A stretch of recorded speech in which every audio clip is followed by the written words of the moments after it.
if we could go ahead and close the door. Thank you.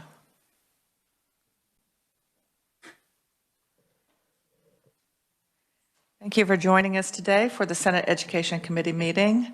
We are going to start off with a presentation by the Kansas Music Educators Association. So I think we have several people that are there, but is Kelly there with us? Kelly, well, actually, he's actually at the House Education Committee meeting right now. Okay. So who is going to lead us off with regard to the presentation? Well, I'll go ahead and start off. I'm John Taylor. I live in Wichita, and I'm the Executive Director for the Kansas Music Educators Association. Our president, Mark Gard, is planning on being on, and he'll probably join us at any moment. We just came out of a meeting with Senator Dole. We when he comes on, I'll let him take over. But I'll just take a moment to introduce. We'll have three members here today. Three of our other members are over in the House Education Committee meeting, and I'll let them introduce themselves as they come on. As I mentioned, I live in Wichita, and I'm recently retired as professor of music education at Friends University. I'm sure most of you are familiar with KMEA, the Kansas Music Educators Association. We are an organization that represents about 2,000 member teachers here in the state and the students that they serve, which is an extremely large body of students who are studying music all over the state. Kansas music educators, every state has a music educators association. We're all under the umbrella of the what's called NAFME, the National Association for Music Education. And even though Kansas tends to be in the mid-30s in terms of state population, we have the 10th largest MEA in our state, in the country. So we're very, I think it's a tribute to the work that's been done at the legislature, but also among our teachers and in our schools to support music in Kansas as we have gone through these years. We just finished recently, well, normally we'd be there in person, and we'll talk about that in a minute, but of course the world is virtual now, so we'll have a virtual meeting today. It's our hope to be back there next year. And actually we received a grant from the from the Country Music Foundation to increase our activity on the Hill in Topeka, and we'll be doing some additional things next year. But normally we're there in March for Music in Our School Month, federally, as well as we have a proclamation from the governor that declares March Music in Our Schools Month in Kansas as well. And normally we're there in person, and we like to feed legislators, but especially staff and aides and those kind of people breakfast, and then bring some music into the rotunda, which is always great fun. So we'll look forward to being with you next year. One of the largest events that we do every year is our in-service workshop, which is our state convention, which is held in Wichita every year. It's the largest convention held in Wichita each year. Draws about 6,000 to 10,000 people from all over the state. Normally that's in Wichita in person. This year we did it virtually about a week ago, and had a great registration.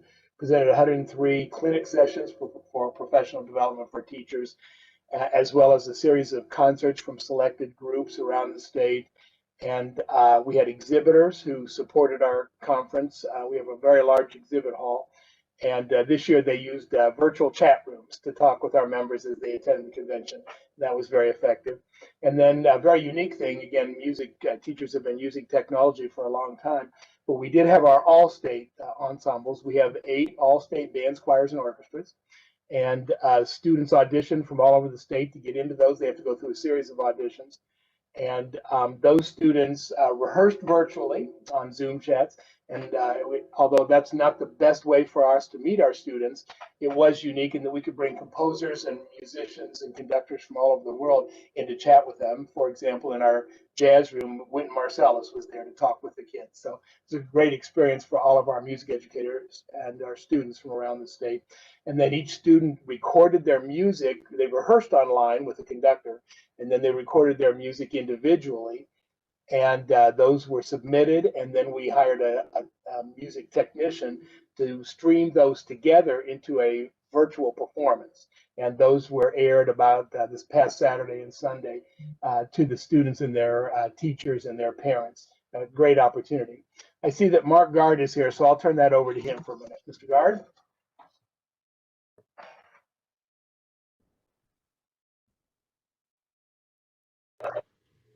John, do we have Mr. Guard with us? Yes, you do. Wonderful, thank you. Okay, sorry I'm late. Normally our school system uses Zoom, so this is my first time on WebEx. And all the technology that we're using. I know Dr. Taylor did talk about the ISW, and it was a very successful event. I don't know exactly off of that. So I'm going to go ahead and turn it over. I'll be back and talk about a couple other things, but I'm going to go ahead and turn this over to Jamie Miniman, who's going to be talking about our mentoring network. Mark. Yes, my name is Jamie Miniman, and I currently teach in Marysville, Kansas, 5 through 12 instrumental music. At KMEA, we are very proud of our mentoring program. We have 3 outstanding co-state chairs that work together along with our 7 district chairs to work to make connections with experienced mentors and beginning music educators. And those teachers are able to engage in professional learning through mentoring events and online discussions. And our mentees enjoy support and encouragement from a community of professionals who are committed to their success. This year, our mentoring program was able to hold virtual district meetings, Zoom hangouts, a mentoring conference, and then they had many sessions at the in-service workshop that Mr. Guard referred to. They also have an ongoing newsletter called the Mentoring Minute, which is very helpful to our new teachers and keeping them up to date on the latest information. In addition to that, our KMEA has 30 current chapters of TRIM, which is an NAFME program that recognizes our outstanding music students in our grades 6 through 12 throughout the state. And these members are selected based on their academic and musical achievement, as well as strength of character. And these students increase our school and community involvement through community service activities and music enrichment events. And we're very proud to honor these students in an honor society type of way. And then we also have at our collegiate level 26 chapters currently in Kansas, which services approximately 2,700 students at the college level. So we're working on those pre-service teachers as well to create a sense of community and guidance for them as future music educators, and also to provide networking and professional development for them to keep students excited and motivated to go into the real world to teach. This last September, they had their first collegiate development workshop and virtually, and actually had the highest attendance at 155. So they're very proud of that, even though it was virtual, to still have so many participants. And they're hoping that by being involved in NAFME Collegiate, that students are more likely to stay involved in KMEA after graduation, and also to keep those graduates in Kansas teaching. And I will pass it back over to Dr. Taylor to give you some more information about funding. Thank you. So probably the closest we're going to come today to having asks is to talk a little bit about funding for our schools, and specifically for music in our schools. We're meeting throughout the day. We're meeting with some legislators there in Topeka, but we're also meeting with our legislators in Washington, D.C. We normally meet with you in March and with them in June, face to face. But of course, that's happening this year. Secondary Education Act, the SEA, which has been around for decades, is something that we track in KMEA very carefully, and especially its current version, which is ESSA, Every Student Succeeds Act. And we're pleased that for several years now, music is listed as a well-rounded subject, which is, again, in your committee work, I'm sure you're aware, is the federal language now for what used to be core subjects. So music is a well-rounded subject, putting it on an equal level with science and mathematics and language arts and those kinds of things. That's going to be really important right now, because as we work through the end of this school year, but hoping in all of our hopes that we'll start what might be look like a normal school year this next fall, the funding is going to be very important in the schools for us to be able to try to reinstate music classes that right now don't look like normal music classes in the state of Kansas. We really appreciate the fact that in Kansas, that money comes from the federal government, goes through our legislature, and is distributed to our school districts for local control and decision of how those dollars will be used. That allows our music teachers to access through their school boards and administrations that funding. So we would ask that you just continue to keep that funding through, but there will probably be some new funding coming through. Some may come through you and some may come through the KSDE, the federal funding. There will be some money coming through, we anticipate, that will be for startup of schools. And we want to make sure we can get that into the hands of teachers out in the schools as quickly as possible so that we can get a normal school year started again. Many of our school districts have been having regular school, and in other areas of our state, where I live here in Wichita, middle school and high school students not classes until this after the 1st of January. So things have looked very different, and our music classes have looked very different. You've been seeing the mitigation that's being used in the schools, masks, still social distancing. Those actually came from studies that were done by music education organizations.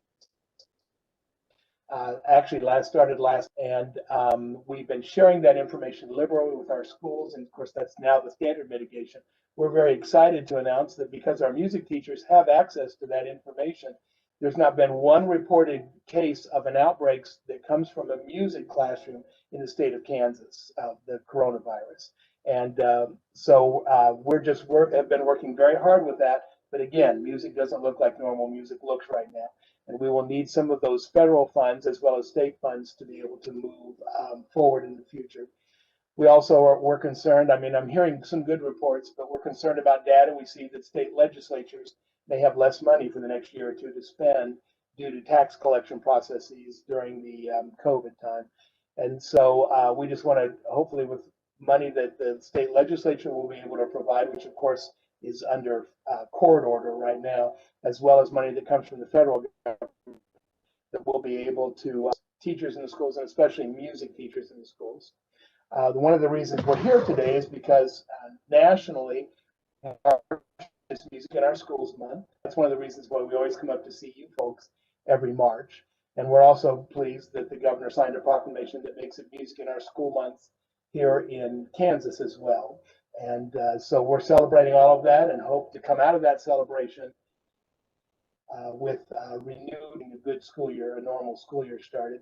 The climax of Music in Our School Month in March is what's called the world's largest concert. This is a concert that's actually hosted at the Disney complex in Florida, and materials are provided country. We have many teachers who participate here in Kansas. And for 30 minutes, students make music all across the country at exactly the same time on the same songs. It's a wonderful celebration of what we do in the schools. Then finally, I'll mention we have a very large advocacy effort in the state of Kansas. You might want to be aware of that website called AdvoAngle, www.advoangle.com. That is the KMEA advocacy website. And again, I mentioned we've gotten some grants from the Country Music Association Foundation. The first grant we got 2 years ago was to be able to build that site up with statements from students and parents and teachers and also data about the value of having music in the lives of Kansas students. And so you're certainly welcome to take a look at that site. There's some great information there. Our advocacy effort is led by Kelly Nedler, who you mentioned earlier is our Advocacy and Government Relations Chair for Kansas Music Educators. And then we have the state divided into 7 districts, and we have an advocacy chair in each of our 7 districts who also works on that process. So I'll turn it back over to Mark Gard.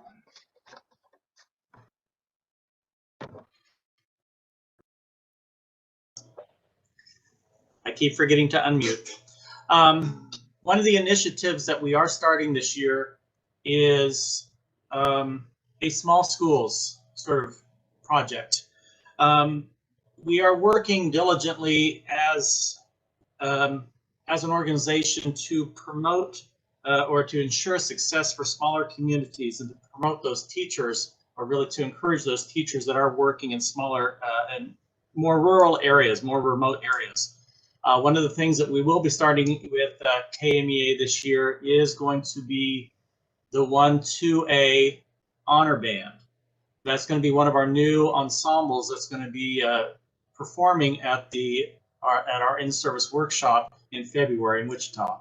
So next year we'll be instituting that group, which we hope will continue to develop and evolve.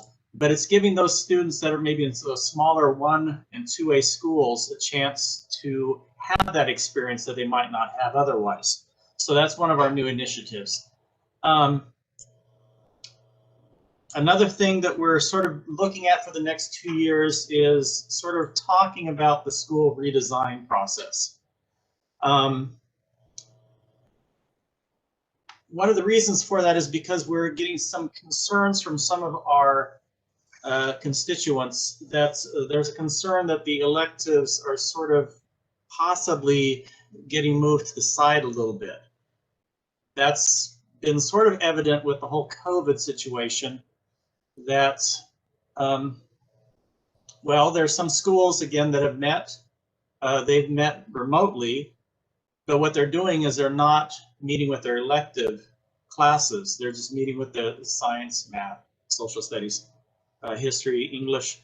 They're more doing the remote classes with just those, but the electives are not meeting as maybe frequently or if at all. One of our officers in the past, this past year, she was not teaching a specific music class. She was assisting one of the math teachers. So we are looking at, again, just thinking in terms of where are the electives heading. With the school reopening, we just really hope that, the electives, music included in that, are still going to be very much encouraged, supported. We had meetings earlier this morning, and Kelly Nedler, who's out there in Dodge City, he was talking about 2 schools in western Kansas that are looking at consolidating 2 positions into 1 position so that one person would be doing K through 12 for both of those schools. So again, we're looking at encouraging those teachers that are out there in remote situations in western Kansas. So that's part of the mentoring program that we're doing, but that's also maybe a part of the small schools initiative.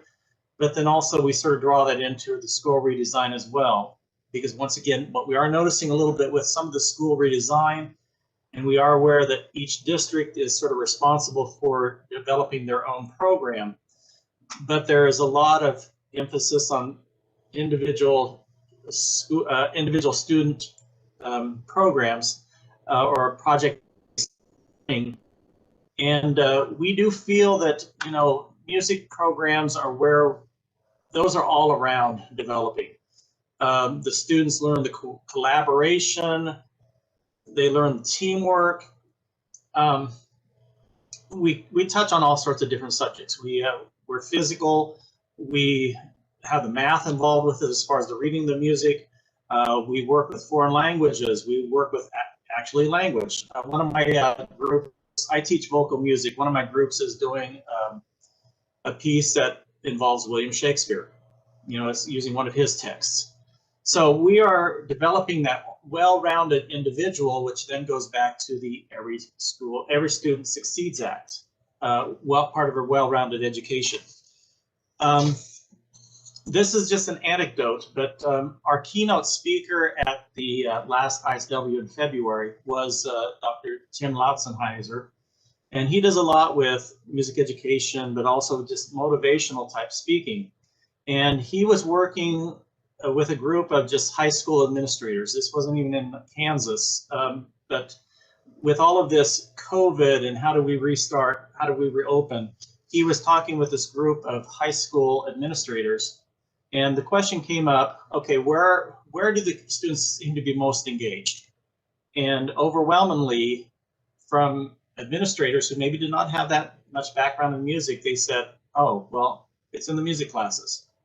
So we do know that there are some students who specifically come to school for the electives, for the music classes, because that's where their friends are. That's where they get that social emotional connection, which they might not do in some of their other classes. So we just feel like, that's an area that we need to be particularly concerned about. And again, with school redesign, in some ways it's a very good process, but there's also some concern within our constituency that there's maybe a tendency to focus less on the electives. And that's just one thing that we are interested in maybe pursuing, talking about more in the next couple of years. That's all that I have down on my agenda. Now, what questions do you have for us, or what do you want to know from us? Well, I want to first of all thank you for participating in our Senate Education Committee meeting. We do have a hearing that's starting up just as soon as we're done talking here, and it's to have an overview on the foster care report card. There were a couple of things that I heard, and I do want to address them. One of them was a statement that please make sure that the funding gets in the hands of teachers. And so as chair of Senate Education and having served as a senator for, this is my 7th year, I just want to reiterate that that funding goes to your school district, and that is the responsibility, it really is the responsibility of your school board and your building principals to make sure that that funding gets into the hands of teachers. I will tell you that that is a recurring issue that is addressed here at least in Senate Education Committee meetings. I know next week we have counselors, social workers, and school psychologists, and guess what? They have told us every year for the last 6 years that I've been on this committee, they have said, could you please do something about giving us pay raises? So getting pay raises and getting funding to teachers in the classroom, that is a decision made by your superintendent in the recommendation for budgeting, and it's codified by your school board. So your frustration actually is our frustration. We know that more than 55% of the state general fund budget is going to K through 12 education. In fact, just yesterday, Jim Porter, who is the chair of the State Board of Education, said, you know what, any concerns about funding during COVID and things that haven't occurred during COVID, funding is not the issue. They know that by the end of this school year,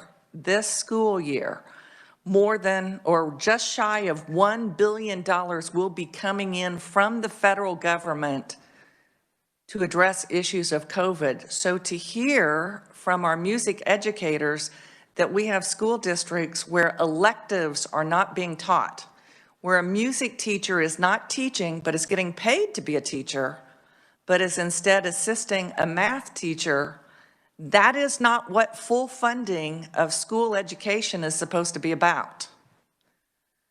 Every year for the last 4 years, year upon year, more funding is going to our K through 12 school districts than the year prior.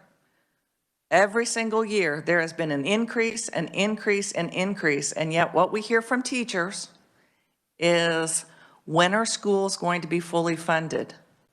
You know, 2 years ago, the Kansas Supreme Court said, this funding formula meets our standard.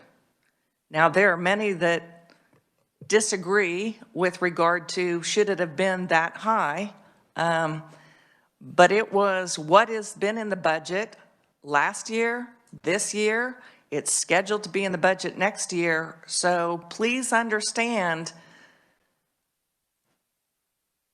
it is horrifying to hear from you that we have school districts where teachers are not teaching their discipline area, because that is exactly what that funding, that is what the nearly $1 billion of additional funding from the federal government, that's what that's supposed to be about.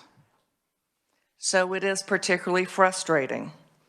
I will tell you that it has always been the hope that what happens with regard to the fine arts is what is the steam, puts the steam in STEM.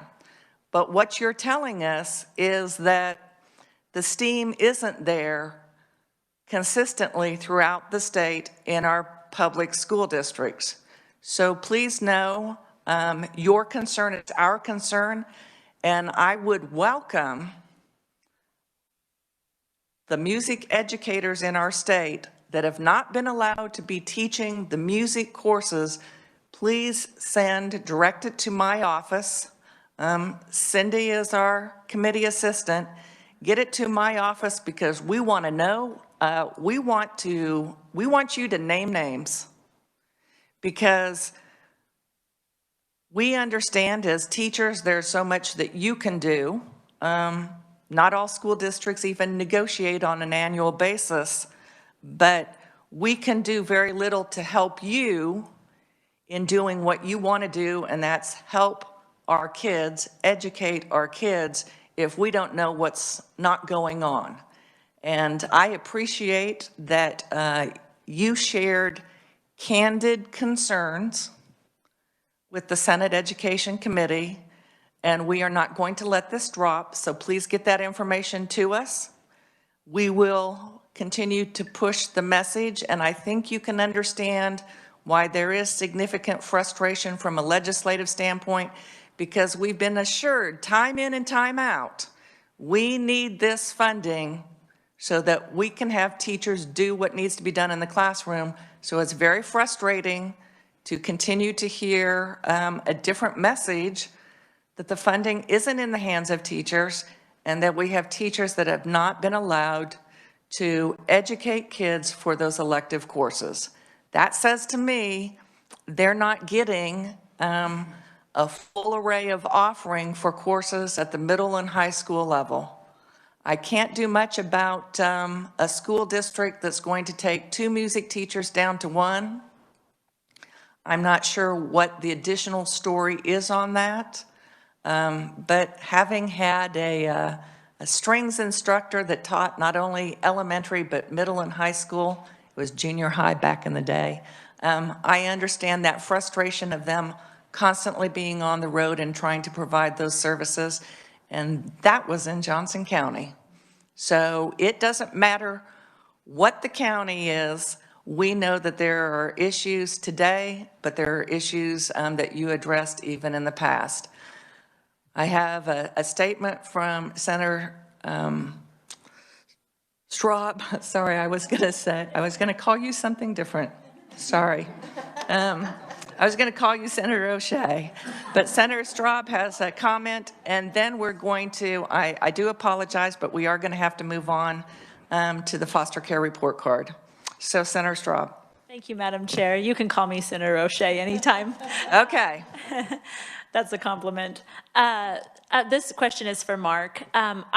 I'm sorry if I wasn't listening close enough, but what has been your involvement with virtual schools? I just know as a public virtual school parent that years ago, probably 12 years ago, we had a very robust curriculum with the K-12 curriculum that offered both art and music. And this year, we were not offered that curriculum. It's not even presented as an option. They offer music or a language kind of in a club format. So being a parent and so pro-education, I know how important fine arts are to our children. And so I would ask, what has been your involvement with virtual schools and ensuring that the curriculum is just at least made available? Okay. Now, again, every school is doing their own different thing. In Coffeyville, we have 3 different things that students can be involved with. They can be there in person, and we are just doing 4 days a week. In fact, today, Wednesday, is a remote day for my students. So it's a day, we're 2 days on, 1 day off, 2 days on.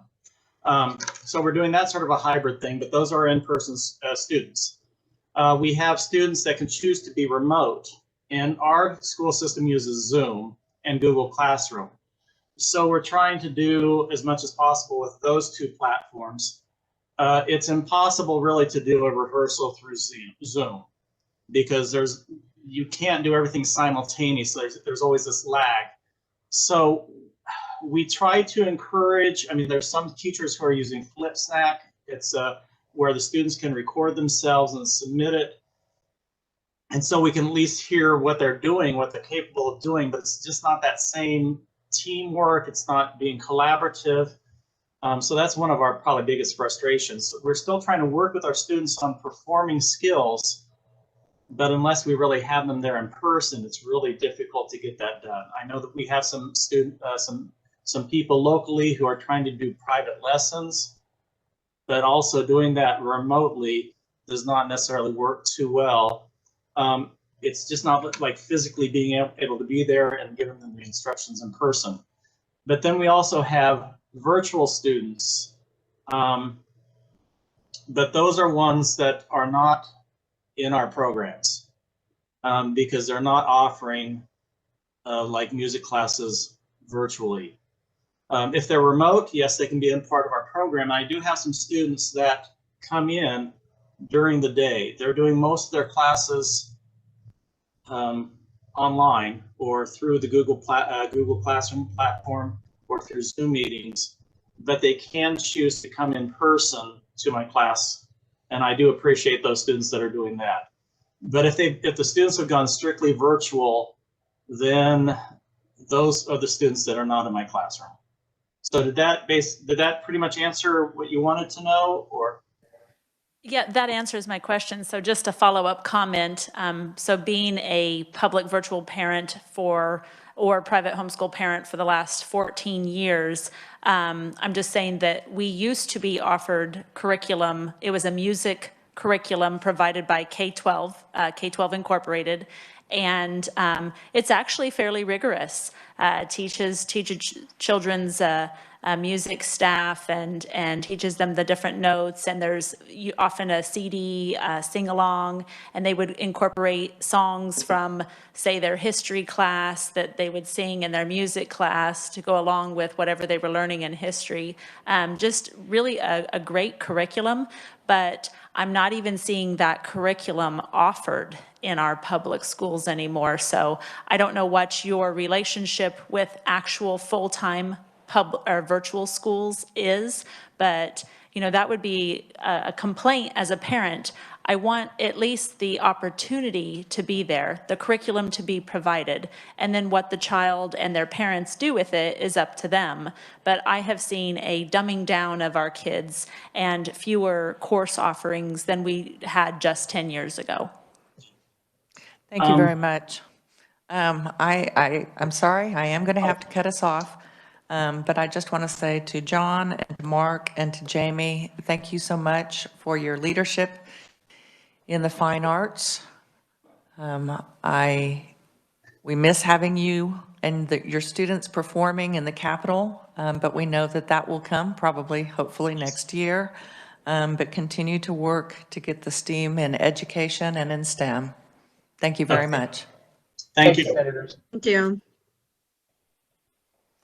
At this time, we are going to start on our briefing on the foster care report card. And do we have Craig and Kathy and Tanya?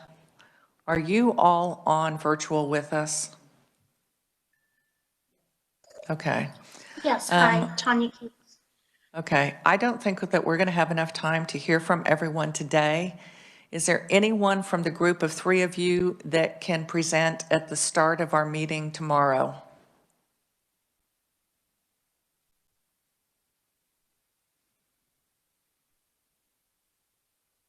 We see Tanya.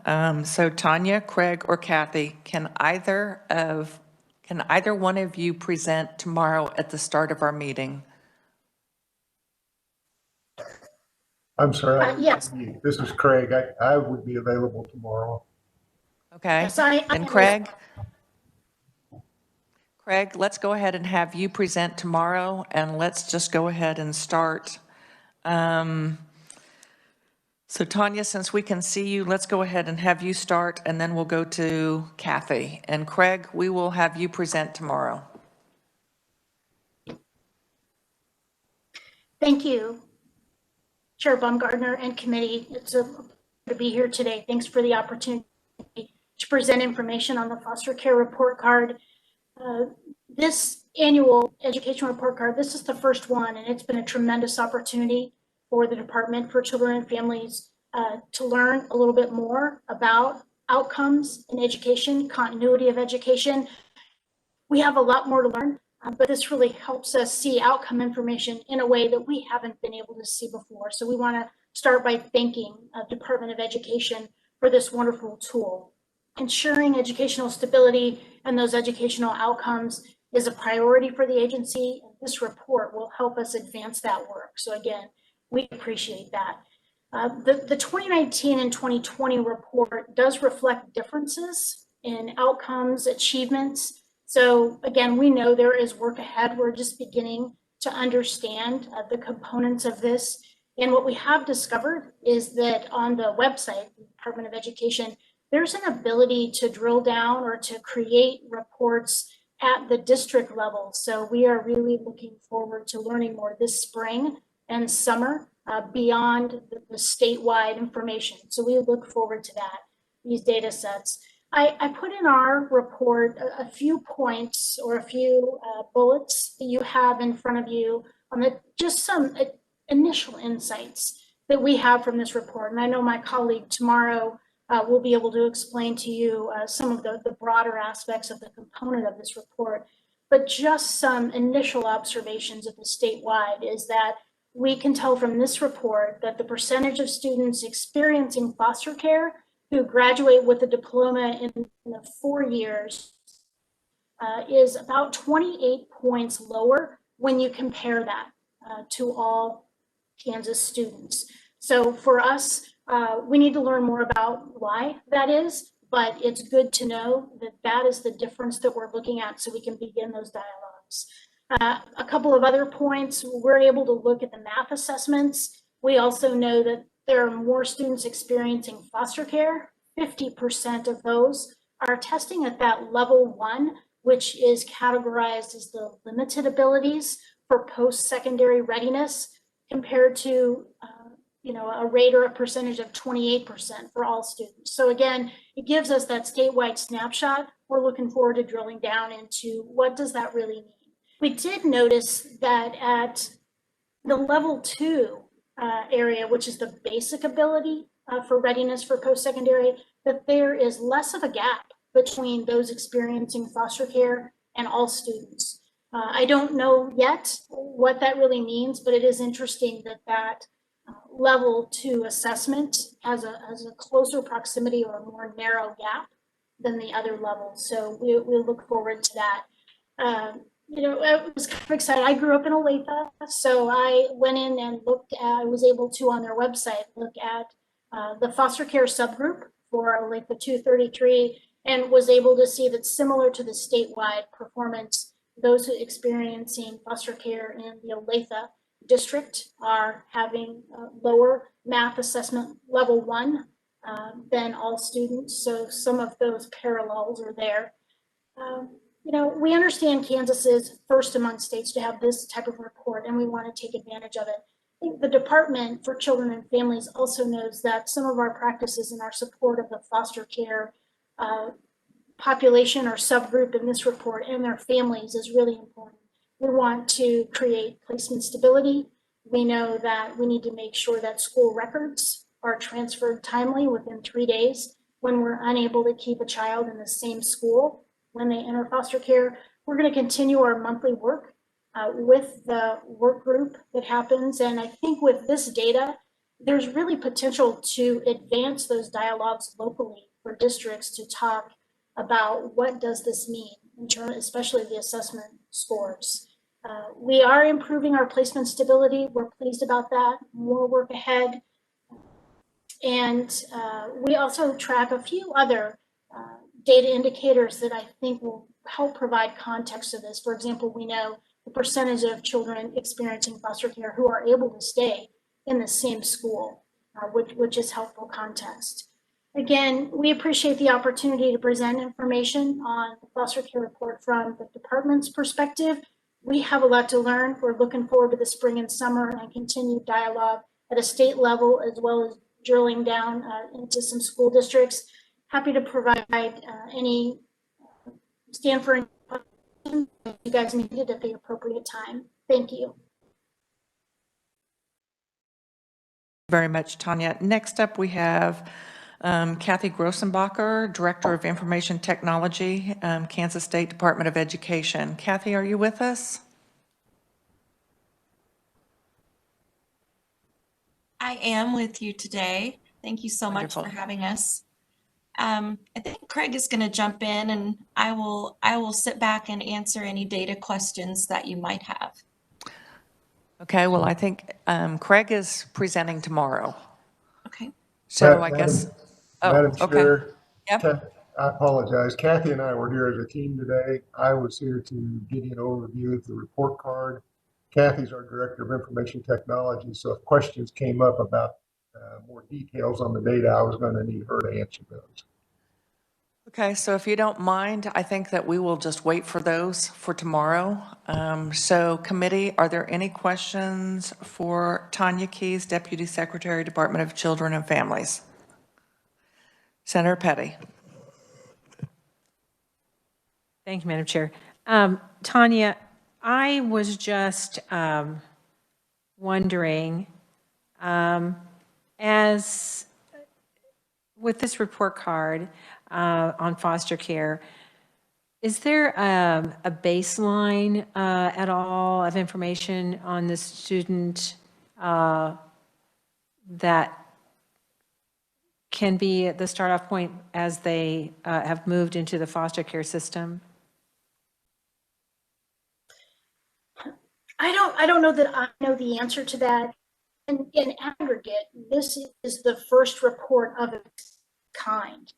Certainly at an individual level, if we wanted to have communication, that I don't know if those assessment score levels are available or how they might be available through the years for a caregiver to be able to compare. This is our first statewide baseline for those assessments and the other indicators such as the graduation pieces. So I apologize, I don't know that answer. Senator Petty, follow. Thank you. Just as a follow-up, I know that, you know, this is a population that has a lot of ACEs scores and has a lot of trauma in their background. And so I think it's, as we, this being the first year, and as we use this report card as an informational piece on looking at our foster care system, and I think it can provide us some critical data, but at the same time, I'm cautious about how we can look at this population when it comes to, for example, high school graduation rates and expecting something dramatic when it is a population that has a lot of issues. And so I hope that that DCF will be looking at that as well as they're looking at the information that you're gathering through this report card. Yes, thank you. There are a lot Thank you. of factors to consider and to learn. Committee, other questions? Could you share with us, so you will be tracking that transfer of records and tracking how long it's taking, the number of days when a child is moved from home and homeschool to a different school. Are you going to be tracking how effective you are at getting that done within 3 days? Yes, our foster care grantee case management agencies, through their action plans, are tracking that, and then ultimately that we would be able to aggregate that. It will be turned into central administration, but the day-to-day tracking will occur by the foster care grantee case management agencies. That's wonderful. I also notice in the report, we indicate that there's no data available for suspensions or expulsions. So is that something that DCF is working out with the Department of Education as far as how to track that? I don't have information or updates on the dialogue with those two indicators, the statewide work group, but we can get that information back for the committee. Okay, I just noticed, that was one of the things that was to be reported. We know that no data is available. I just didn't know if there were conversations to determine, okay, how are we going to start collecting that data, because we're going to need a report card next year. Committee, are there any additional Yes, I questions? understand. Okay. Senator Gossage. Thank you, Madam Chair. On page 4 of your testimony, I'm trying to understand what is level 2, 3, 4 when we're looking at this data on math, language arts, and science scores. And that may be a Kathy answer. Oh, a Kathy, okay. I'm sorry. Yeah, that's a great question. So the performance levels are the levels of performance on our state assessment. A student can perform at levels 1, 2, 3, or 4 based upon cut scores that are set for each one of our assessments, whether it's English language arts, mathematics, or science. So performance level 1 being the lowest level that a student can perform in, and level 4 being the highest. So if I may, Madam Chair, on the left, let's take, for example, the very first category. We've got a number, and I'm assuming that's the actual number of students who took this test.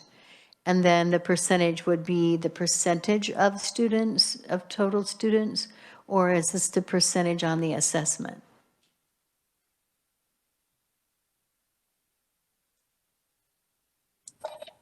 That's the number of foster care students, like in the first one, all foster care students. That is the number of all foster care students who scored at level 1, level 2, level 3, or level 4.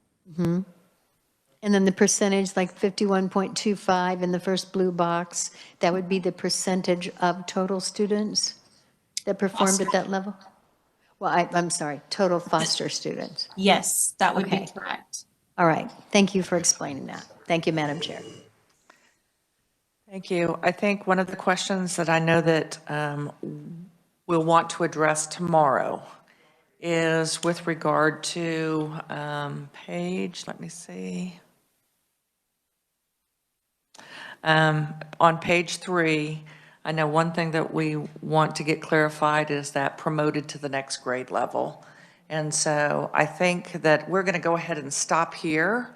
And so Craig and Kathy, I appreciate your willingness to present for us tomorrow. Tanya, thank you so much for being with us and answering our questions today. So committee, we will carry this on tomorrow. We'll start with this and then we'll move into our 2 House bill hearings.